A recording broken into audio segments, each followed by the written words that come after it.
This week, we see this nation being brought together by the bayonet. The size of the secessionist scheme boggles the mind, but look at it now. Both sides are attempting to bring together their forces, further shrinking the battlefield as this war reaches its final stages. Starting with General Sherman, his South Carolina sees continuing skirmishes the 26th at Lynch's Creek. The real news is his opponent General Johnson admits to his struggles, writing to his superior General Lee he has not the manpower, only able to scrabble together 20,000 to 25,000 men, and furthermore, Lee's troops from an army far too weak to cope with Sherman. That isn't even to mention the threat from the north. General John Schofield has taken the Carolina port of Wilmington and is planning to move inward, and by the end of February, Sherman is reaching the Tar Heel territory, able to link up with Schofield. Skirmishing continues as Johnson attempts to bring together his forces, having to deal with a war on two fronts. How about a third? General Sheridan has begun his movement from the valley, either to link up with General Grant at Petersburg or General Sherman in North Carolina. Before he can do that, he has a pest to deal with. Rebel officer Jubal Early has a skeleton of an army, but if left in the rear, could present a threat. If Sheridan wants to leave the valley, he needs to ensure the Confederates are massacred. The Federal forces approach Waynesboro, a small town that Early wishes to make his last stand. This force is too small to complete a line of battle. General Custer observes this and begins the battle for about 5 minutes. The horse artillery blasted away the resolve of the rebels, and the rout begins, but is bottlenecked by the river, and surrenders. In truth, I don't know how much of Early's force remains. 1,200 men surrendered, including all his wagons, his cannons, his supplies.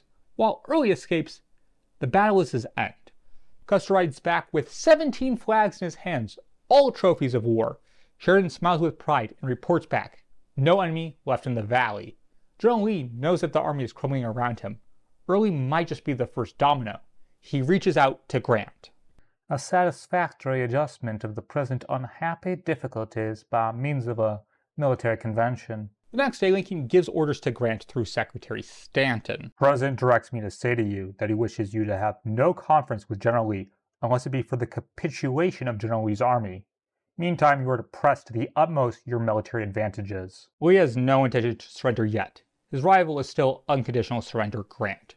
The third, Congress creates the Bureau of Refugees, Freedmen, and Abandoned Lands, or just the Freedmen Bureau. A federal bureau to support the recently freed men, a guide to integrate after the insurgency, to ensure that the fabric of our United States is intertwined. 13th Amendment time, Wisconsin accepts bringing the number to 18. Then the biggest setback imaginable. New Jersey, a non-slave state, rejects the amendment. What can this mean? Sure, it was one of the few states that went to McClellan, but he's their patron son. New Jersey was a safe bet. This ratification was supposed to be a formality. Now it's a challenge. Sickles time. He's on a boat. That's where the week ends, and it ends with one less thing to worry about. Jubal Early's Army of the Valley, that once threatened D.C. less than a year ago, led by the same general who was the right-hand man of Stonewall Jackson, was reduced to 2 brigades, then surrendered in full. This is what has become of the rebellion, a paper army surrendering en masse.